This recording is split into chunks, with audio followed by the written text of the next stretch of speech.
Amakim go'shtdan yeying. Son siz uylaringga kirib, uylaringda ovqatlaning. Boring. Ha o'g'lim, nima bo'ldi? Ana yushyaptikan, menga bersinadi. Qani yuringchi o'g'lim, kim ekan o'sha? Ha, qo'shni, ozi-yozi go'sht yeb qopsizlar. O'g'lim yegisi kelgan ekan, bermabsizlar. Bir-birda bersalar eshitma bo'lmasdi. 10 ta mol so'yib berardim. Farzandlarim bir haftadan beri hech narsa yeyishmadi. Xudodan so'rab, anhorda bo'yida o'tirgandim, harom o'lgan molni go'sht oqib keldi. Bu go'sht faqatgina meni bolalarimga halol edi. O'g'lingizga shuning uchun bermadim.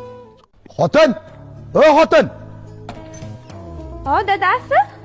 Seftaga alohida ajratib qo'ygan pulimni olib chiq.